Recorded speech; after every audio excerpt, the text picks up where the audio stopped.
Hola compañeros, el día de hoy vamos a hablar sobre el segundo capítulo, el cual trata sobre el pensamiento funcional como ruta hacia el álgebra en los grados primarios. Nuestro grupo está conformado por José Alirio Araque, Jenny Navarro y quien les habla, Karen Ascani. En este capítulo se explora cómo los maestros de primaria pueden utilizar el pensamiento funcional para construir razonamiento algebraico en el plan de estudios. En particular, cómo los niños piensan acerca de las funciones apoyados en diversos materiales, actividades e instrucciones. Los datos de este proyecto proceden de una investigación. Eh, en este capítulo se discuten cómo los maestros pueden transformar y extender sus recursos actuales para que el contenido aritmético pueda proporcionar oportunidades para la construcción de patrones, conjeturas y justificaciones en las relaciones entre cantidades, ayudando de esta forma a los estudiantes a construir generalizaciones matemáticas. Para empezar, el capítulo nos propone este ejercicio donde se le muestra a los estudiantes esta imagen y se les realizan las siguientes preguntas. ¿Cuál es el área de superficie de cada torre de cubos? ¿Cómo cambiar el área de la superficie?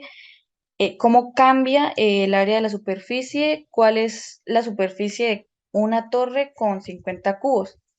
Y nos presenta, nos dice que en el pasado este tipo de problemas, está ausente en los programas de estudio de los primeros grados, ya que los procedimientos eran y en ocasiones son todavía llevados a la memorización. Sin embargo, este tipo de problemas en el que se lleva a cabo el razonamiento algebraico como una actividad de generalización de ideas matemáticas, utilizando representaciones simbólicas, literales y representación de las relaciones funcionales, ya no está únicamente reservado para los grados secundarios, ya que este proceso del pensamiento algebraico es un hilo conductor cada vez más común en la construcción del pensamiento matemático en los grados elementales. Por ello es importante empezar a trabajar el pensamiento algebraico desde los primeros grados.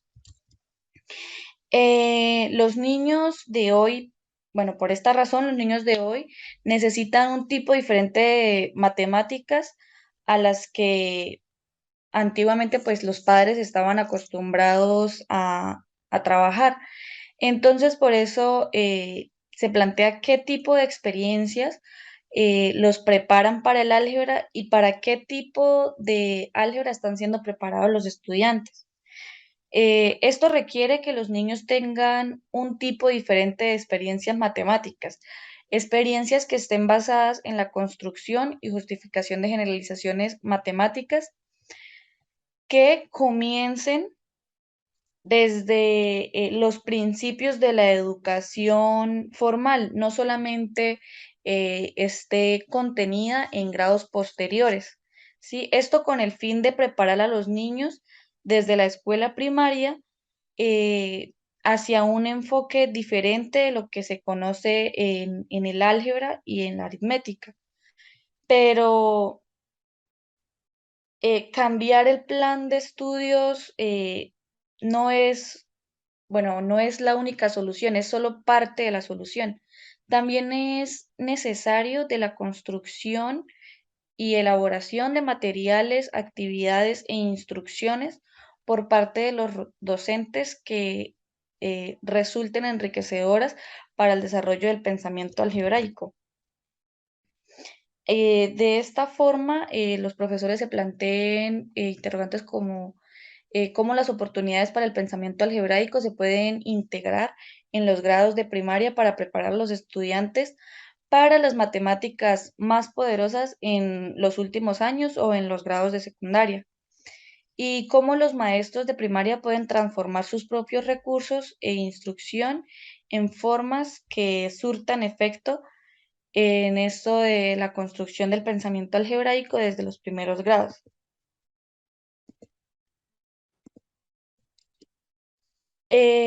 Para ello se habla de el álgebra temprana.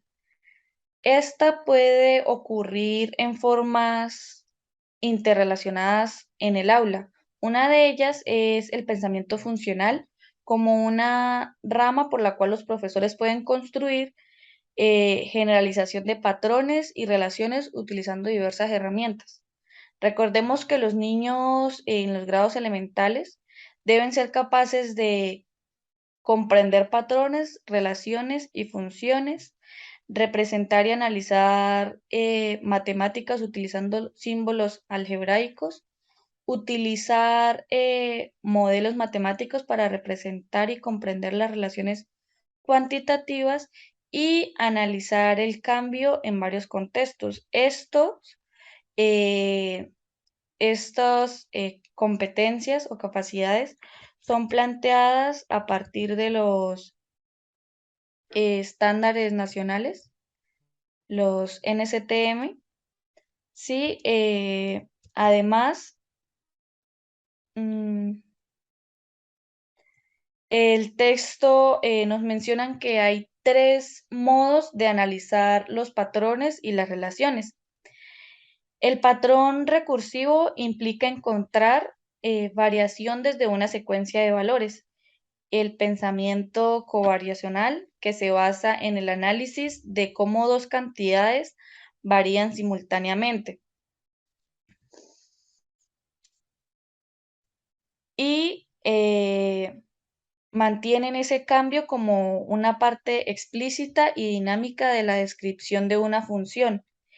Y como tercera, una relación de correspondencia se basa en la identificación de una correlación entre las variables. ¿Qué es como relación de correspondencia? Eh,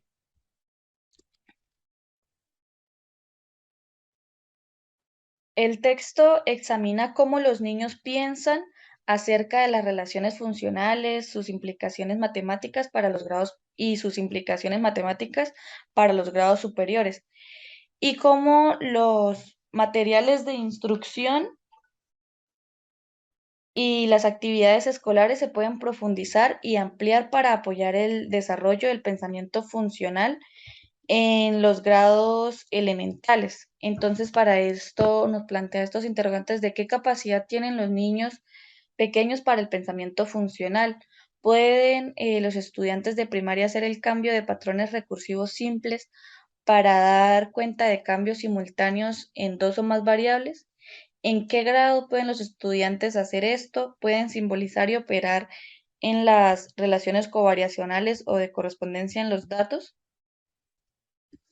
Eh,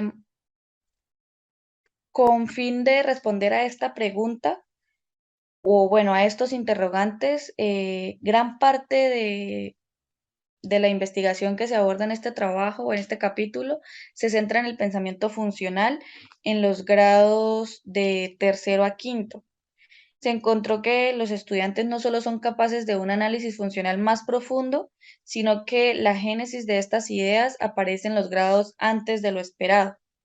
En particular, se encontró que los tipos de representaciones que los estudiantes utilizan, tal como la progresión del lenguaje matemático en sus descripciones de las relaciones funcionales, las formas en que los estudiantes rastrean y organizan los datos, las operaciones matemáticas que utilizan para interpretar las relaciones funcionales y cómo expresan la covariabilidad y la correspondencia entre las cantidades, se puede poner en práctica desde los primeros grados. Entonces, pues esta parte también propone cómo los niños de las escuelas primarias pueden desarrollar y utilizar una variedad de herramientas de representación para razonar sobre las funciones, además que pueden describir con sus palabras y símbolos relaciones recursivas, como ya dijimos también de covariación y correspondencia. Además de que utilizan diferentes lenguajes para modelar y resolver diferentes ecuaciones con cantidades desconocidas. Bien, en cuanto al desarrollo de la infraestructura de representación, si bien esta investigación se centra en el pensamiento funcional de grado tercero a grado quinto, se ha encontrado que los estudiantes no solo son capaces de un análisis funcional más profundo de lo que se pensaba anteriormente. Lo que quiero decir es que el inicio de estas ideas del pensamiento funcional aparece en grados antes de lo esperado. Entonces, por ejemplo, se nos menciona que Brizuela y Ernest señalan que las conexiones entre las diferentes representaciones ayudan a resolver parte de la ambigüedad de las representaciones aisladas. Así, para que los conceptos se desarrollen plenamente, los niños necesitarán representarla de varias maneras. Es decir, que para que haya realmente un desarrollo, pues se necesita que los estudiantes, digamos, exploren los diferentes tipos de representación, eh, utilicen o empiecen a gestionar una progresión en el lenguaje matemático para que describan relaciones funcionales, también las formas en cómo los estudiantes rastrean y organizan datos, las operaciones matemáticas que utilizan y cómo expresan la covariabilidad y la correspondencia entre cantidades. En resumen, lo que quiero decir es que se puede andamiar en la instrucción de los primeros grados el pensamiento funcional a través de las distintas representaciones que podemos encontrar de un objeto matemático. ¿Sí? Entonces, por ejemplo, encontramos que los maestros de los grados primarios fueron capaces de utilizar tablas, gráficos, imágenes, palabras y símbolos de manera gradualmente más sofisticada para que los niños tuvieran sentido de los datos e interpretaran las relaciones funcionales. Pero bueno, todo esto que acaba de decir lo podemos decir de mejor manera con un ejemplo. Entonces, en este caso les acabo de mostrar la representación de los estudiantes de grado kinder para el número de ojos y colas para dos perros. Como se puede ver en la imagen, hay diferentes representaciones de esto. Entonces, por ejemplo, tenemos la imagen explícita de dos perros diferentes. También tenemos este hecho escrito verbalmente, de manera numérica, de manera, pues, no podríamos decir simbólica, sino tal vez a través de, pues, signos convenientemente. Entonces, lo que busca el maestro básicamente es llevar al estudiante a desarrollar gráficos T para organizar sus datos. ¿Qué vendría siendo un gráfico T? Un gráfico T básicamente es como una tabla de valores, ¿sí? Algo por el estilo, donde él empieza a organizar, por ejemplo, si quieres saber cuál es el número de ojos en un perro, pues la idea es que en la tabla, digamos, cuando señala que hay un solo perro, la correspondencia sea hacia dos ojos. Ahora, se hablaba anteriormente de los tipos de representaciones que se utilizan. Entonces, por ejemplo, al final podemos encontrar que si nos preguntan el número de ojos y el número de colas para dos perros, aquí vemos una representación numérica que serían cuatro, por ejemplo, ojos y dos colas, que nos dan un total de seis, y otras diferentes representaciones que se encuentran ahí más abajo.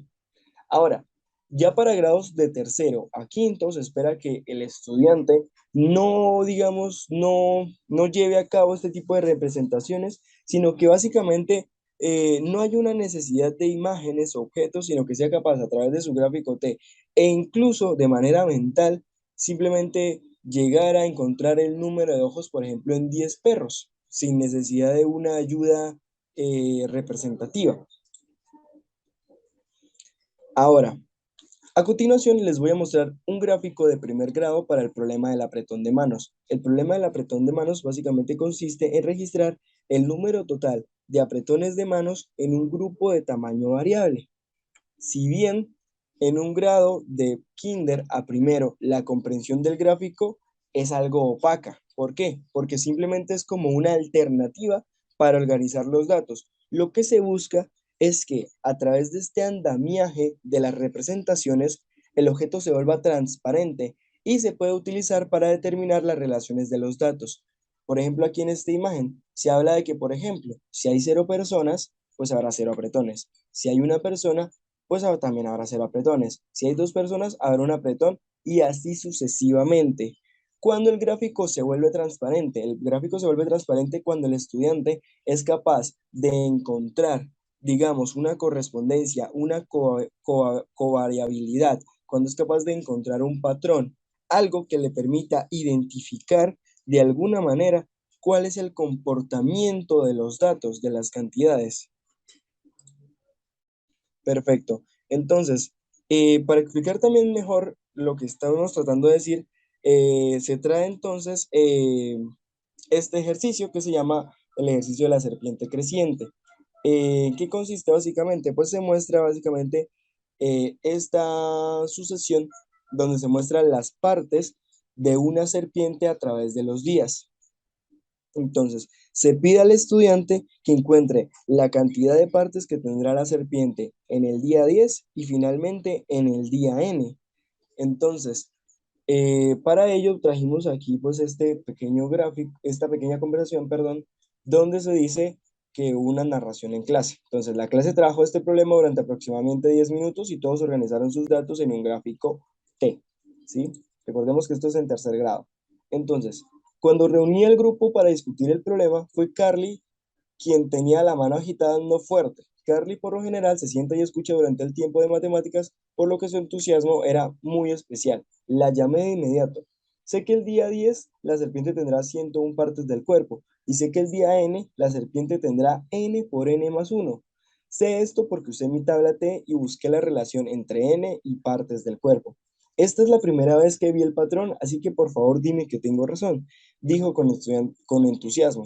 La clase había llegado a la misma respuesta. Entonces, ¿qué es lo que hay que destacar aquí principalmente? En primer lugar, que para este estudiante el gráfico que hizo o esta instrucción que se le pues permitió desarrollar fue lo que la guió o la orientó a encontrar, digamos, esta relación que había entre el número de partes y el número de días. Ahora, más adelante se habla, por ejemplo, del desarrollo del sentido simbólico de los estudiantes. Es un aspecto particularmente vital de la álgebra temprana, es la transición del lenguaje natural a los sistemas de notación simbólica, es decir, pues en el momento en donde donde empiezan a utilizar pues letras o símbolos para representar pues algo en general. Vygotsky identificó la noción de un pseudoconcepto como un puente esencial en el pensamiento de los niños a la etapa final de la formación conceptual, lo que quiere decir que los niños pueden desarrollar el sentido de los símbolos ya que tienen la oportunidad de utilizar la notación simbólica de manera significativa. Pero bueno, no podemos claramente, digamos, que un niño desde pues tan temprana edad comience a manejar símbolos de esta manera. Sin embargo, Vygotsky hablaba de un pseudoconcepto, así que observemos por lo menos este ejemplo. En este ejemplo, por ejemplo, se habla sobre una maestra de primer grado que describió cómo uno de sus estudiantes hizo esta transición mientras pensaba en el problema de apretón de manos. Entonces, la conversación dice así, le pregunté, ¿puedo etiquetar un lado de la tabla gente y el otro lado apretón de manos? Un niño dijo. Un estudiante, lo que quiere decir esto es que un estudiante le está preguntando a la profesora que si podía etiquetar la tabla donde un título fuera gente y el otro título fuera apretón de manos. Cuando estamos hablando de tablas X, nos referimos a las tablas T, que fue como la que mostramos anteriormente en el problema del apretón de manos. Y entonces un estudiante en este momento le dice, solo escribe G y A. Inmediatamente dejé de hacer lo que estaba haciendo y le pregunté, ¿qué has dicho? Siguió repitiendo lo que le oí decir. Impresionante. ¿Cómo se te ocurrió eso? Bueno, gente comienza con la letra G y apretón de manos comienza con la letra A. Entonces, ¿qué es lo que hay que destacar aquí? A pesar de que, pues, digamos, el estudiante no confunde, digamos, la representación de una cantidad con la representación de una característica, pues sin embargo esta tarea, digamos, tan primitiva, le ha permitido al estudiante realizar una comprensión donde, pues en esta primera etapa es capaz de alguna manera de sentir la necesidad de utilizar una etiqueta, una letra, algo que le permita de alguna manera representar de manera simbólica algo que es muy extenso. Ahora, por ejemplo, veamos este último ejemplo, donde se nos muestra la narrativa del profesor para ilustrar a los estudiantes de tercer grado usando notación simbólica para pensar en el número de partes del cuerpo en forma de círculo de una arruga en crecimiento. Este ejercicio es exactamente igual al ejercicio de la serpiente. ¿Qué es lo que pasa? Básicamente que este ejercicio se dio mucho antes que el ejercicio de la serpiente durante la clase de donde este artículo está estudiando. Entonces el diálogo dice así, les mostré a mis estudiantes mi ejemplo de oruga y todo lo que quería que vieran era cómo desarrollé el problema. No tenía ni idea de que empezarían a resolver el problema. No podía detenerlos, las manos subían por todas partes, todos querían decirme el patrón que vieron cuando miraron el crecimiento de la oruga. ¿Qué es lo que quiere decir esto? Que en este momento todos los estudiantes estaban realizando su eh, gráfico en T para encontrar de alguna manera el patrón. Entonces, la conversación sigue. Les dije, chicos, aún no les he dicho la pregunta, pero un estudiante responde, pero veo el patrón, señorita Gardiner.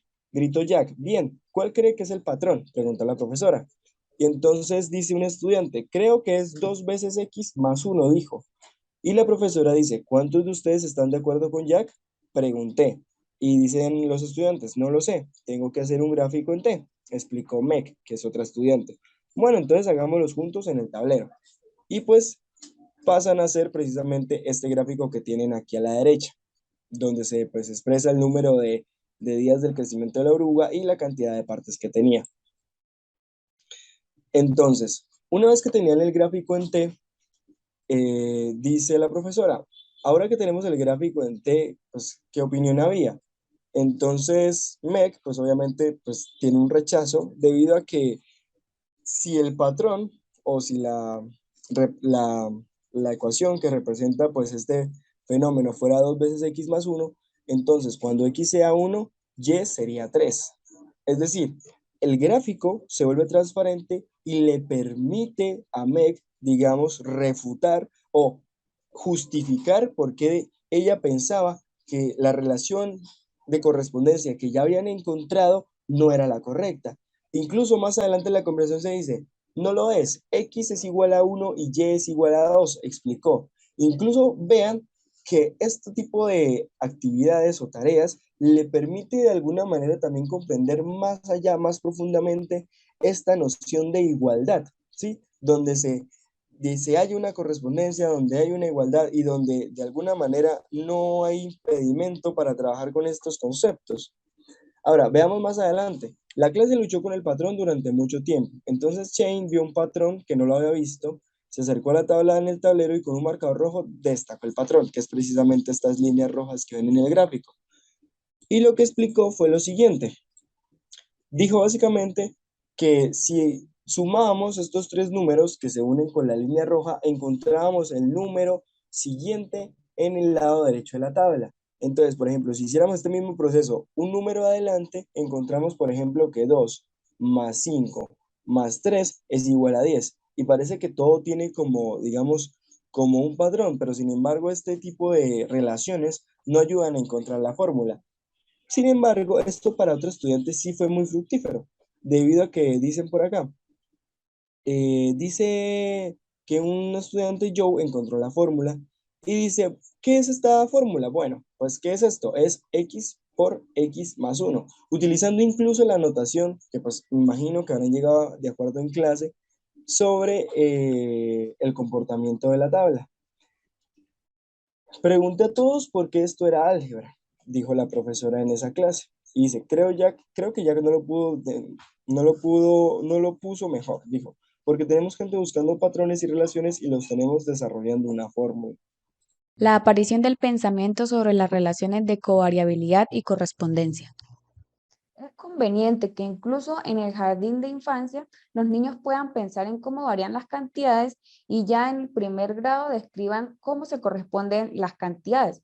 Por ejemplo, en la tarea de cortar una cuerda, se le pide a los niños que busquen una relación entre el número de cortes en una pieza de cuerda y el número resultante de piezas de cuerda cuando la cuerda se dobla una sola vez en bucle, como vemos aquí en la imagen. Pues aquí los alumnos de primer grado fueron capaces de describir la relación no solo en términos recursivos, es decir, obtiene 2 más cada vez, sino en términos de una relación covariable. Es decir, digamos, ellos decían, cada vez que se hace un corte más, son 2 más, 2 pedazos de cuerda más. Y también en una tarea donde se le pide que escriba el número total de ojos o el número total de ojos y colas para un número creciente de perros, eh, en Jardín de Infantes se describió una relación covariacional aditiva entre los números de ojos y perros, como cada vez que añadimos un perro más, tenemos 2 ojos más.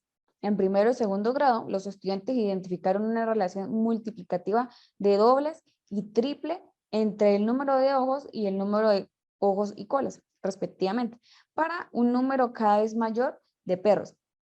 Pero vemos que ellos dicen dobla y triplica. Esto pues sugiere que los estudiantes podrían prestar atención a cómo se corresponden estas cantidades. Pero si nos damos cuenta, pues digamos la secuencia aquí es como que 2, 4, 6, 8. Ellos no están teniendo esto en cuenta porque ellos dicen se duplica o se triplica, pero 4 duplicado no es 6 y 6 duplicado no es 8.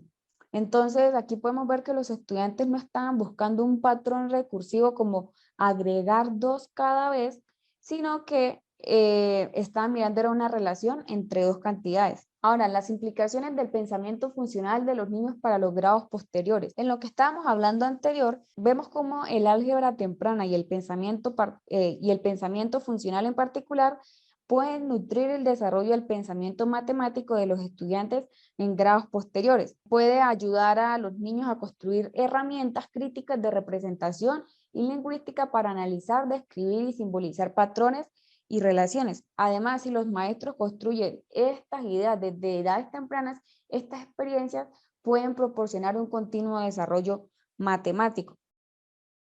También los grados elementales, por su inclinación hacia experiencias concretas, táctiles y visuales en el aprendizaje, pueden entender puentes en la expresión de conocimientos matemáticos, ideas de lengua natural y cotidiano, a sistemas de notación simbólica de manera significativa. Ahora, pensemos en lo siguiente. ¿Cómo se podría desde una edad temprana explorar la propiedad conmutativa de la suma de números reales A y B como A más B es igual a B más A? Pensemos un momento.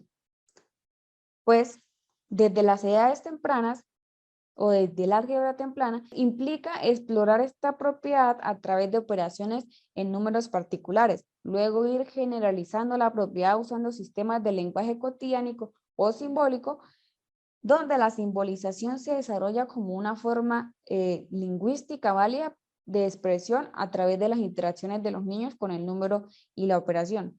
Como resultado de esto, los niños para quienes el pensamiento funcional es una parte rutinaria de las matemáticas en los grados primarios, están mejor preparados que aquellos que dedican los primeros 6 o 7 años de educación formal a afinar las habilidades aritméticas, los procedimientos y los hechos. Entonces, la importancia de que desde las edades tempranas podamos ir promoviendo el pensamiento algebraico para que cuando lleguen a los grados como octavo y así no se les dificulte tanto.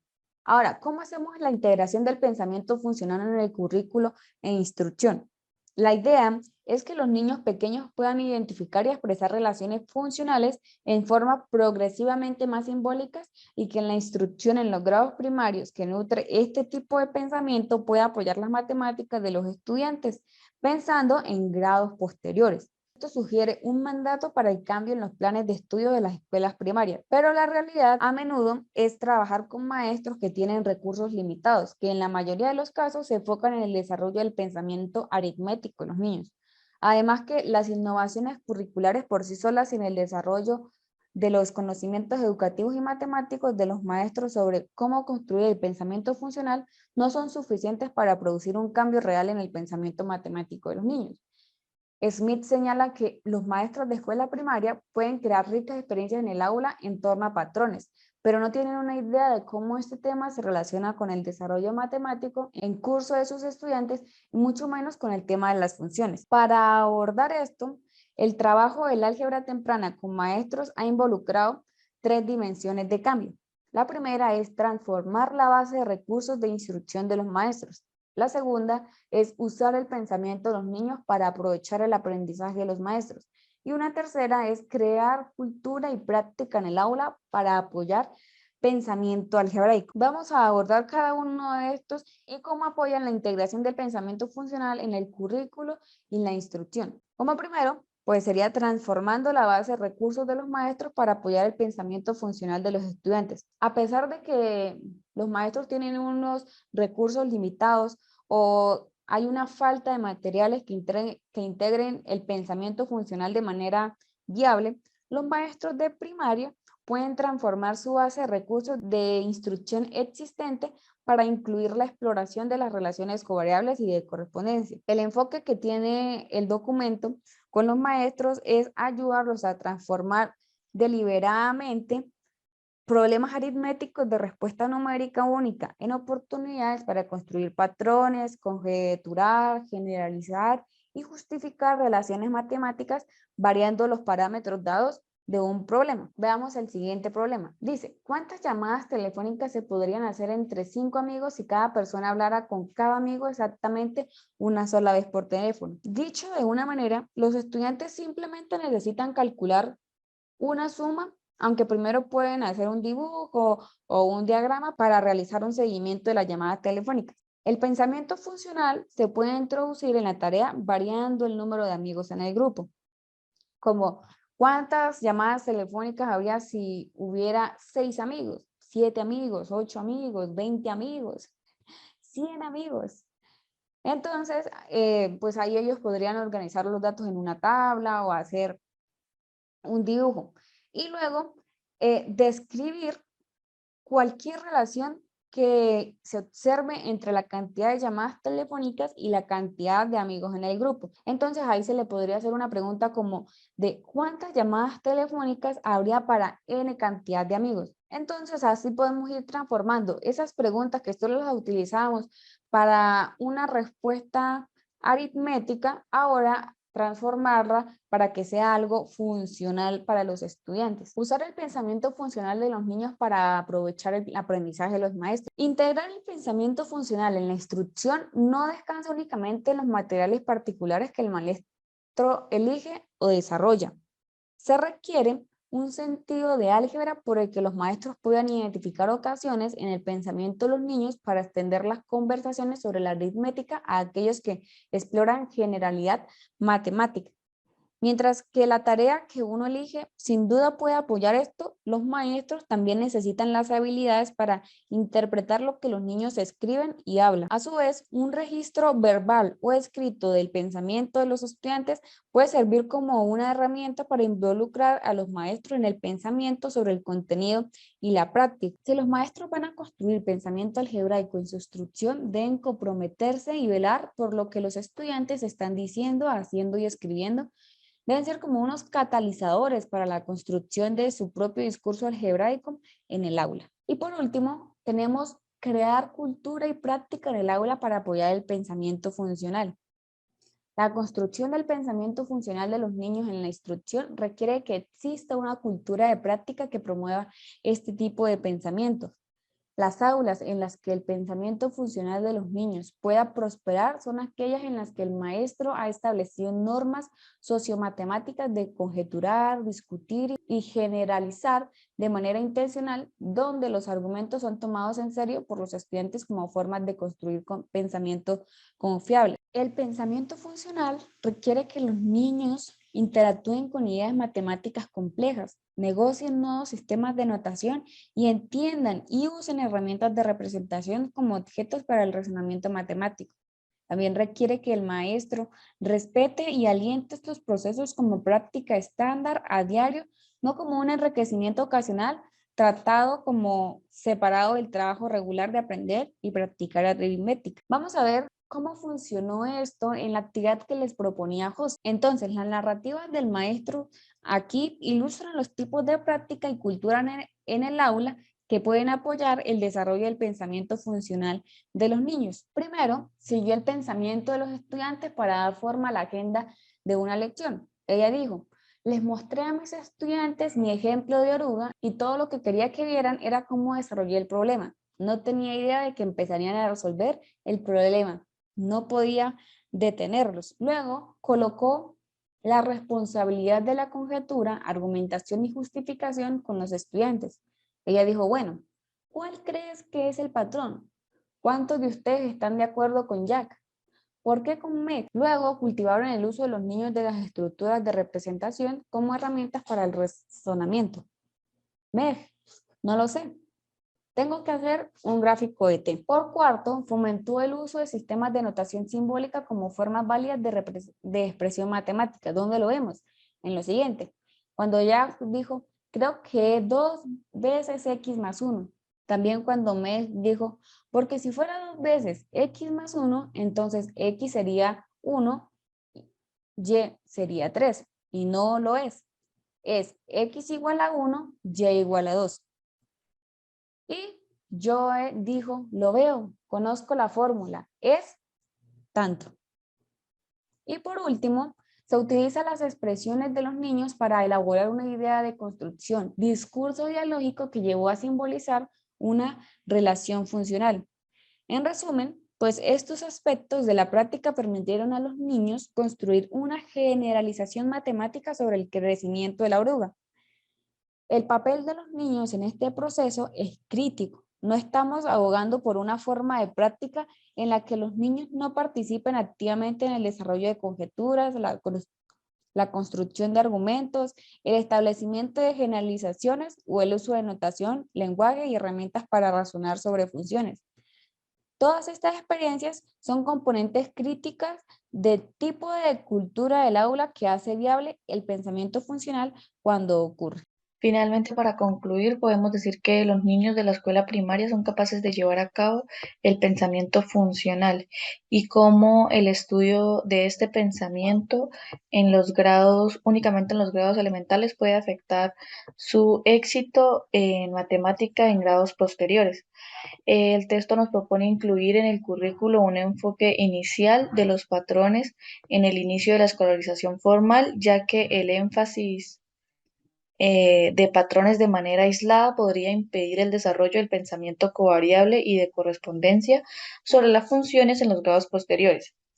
La capacidad de los niños para el pensamiento funcional plantea la posibilidad del desarrollo de habilidades para la construcción de patrones, conjeturas, generalizaciones y justificaciones de las relaciones matemáticas por medio de la instrucción en los grados de primaria, donde se le pueda proporcionar a los estudiantes una experiencia matemática más profunda y conveniente.